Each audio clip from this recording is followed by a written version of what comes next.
Getting a fair deal for consumers is more important in 2009 than ever before. Times are tough and will get worse before they get better. Many consumers are struggling to make ends meet and have become increasingly streetwise. For this report, Consumer Focus wanted to get under the skin of consumers. We've engaged with consumers in and around a specific street, St Mark's Road, in the Bristol neighbourhood of Easton.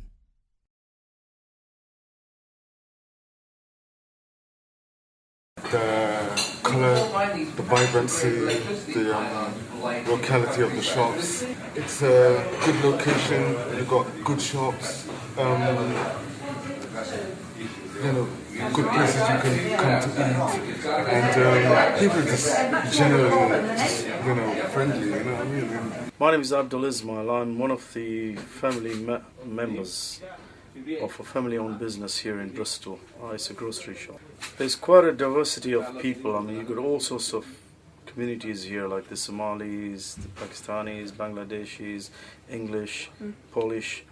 It's really brilliant. I mean, we all get on really well. The best, I think, is the talent and the diversity of the community.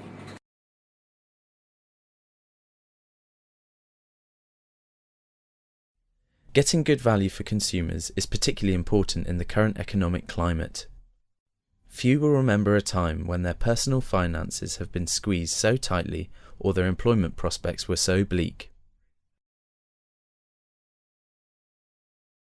We've had very bad experiences. In fact, we had a shop insurance which working out nearly £1,200 to £1,500 a month, which is a lot of money, £18,000 a year, just shop insurance.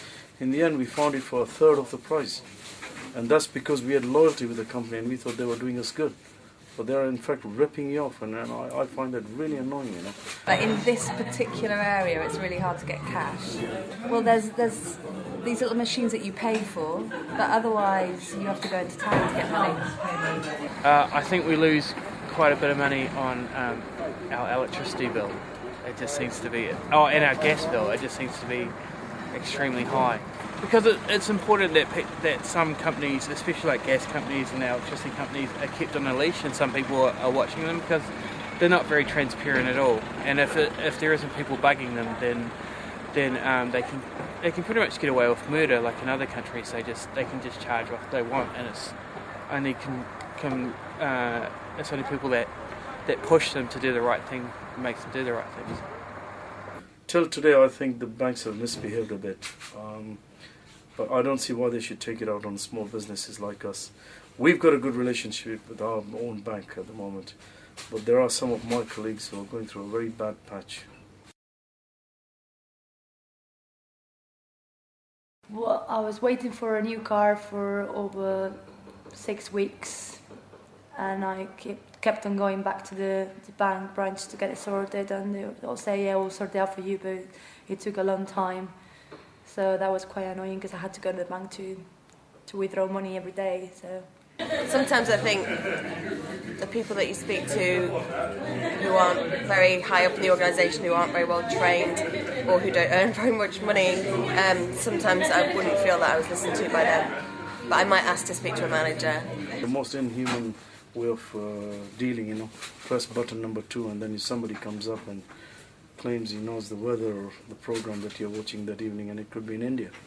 I'd rather have local call centres, you can talk to people. I just despise them, I hate them. I think it's important because everybody is being brainwashed into thinking that they are better off with big companies. And I just think that if people don't start realising that if they don't start going to all these bigger companies all the time, they're just destroying everything.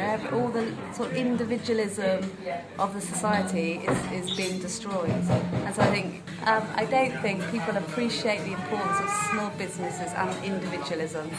It was easy to get a doctor's appointment, but they weren't really helpful because I had a medical condition. I went there and I asked what was wrong, and they just say it just happens. But it was easy to get a doctor's appointment. Getting a dentist was a bit difficult. I'm still on standby. How long have you been on standby? About 3 months now. I always listen to people before I buy something or I get a contract phone. I'm glad that you've got sites on internet that you can check prices and compare them. It was always a word of mouth. But I think this is where some of the big companies have got their fingers burnt. They think that you'll just end up paying what they ask. When I complained to a building society that I bank with, I complained about their online services, because my husband had spent a long time filling in their forms online, and they had lost the forms and they had no way of tracing them, and we had to phone a lot of different people to try and chase up these forms. I wrote a letter saying that this was a complete waste of our time, because in the end we had to go into the bank and he had to take some time off work. So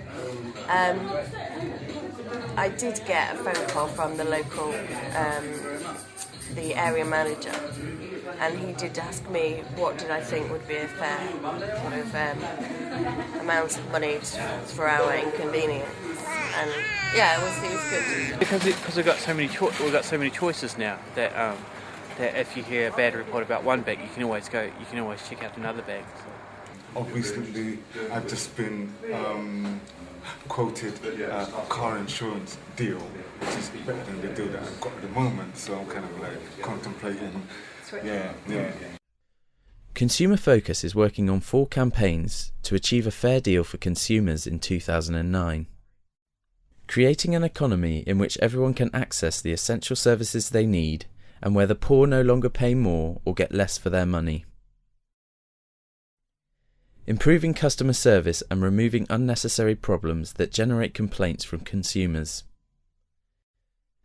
Helping people obtain better value by increasing the influence they have over the goods and services they receive. Working to promote policy changes that will make it easier for consumers to use resources sustainably. Because I think that consumers should actually get what they pay for, and also be protected by the goods and the services that they receive.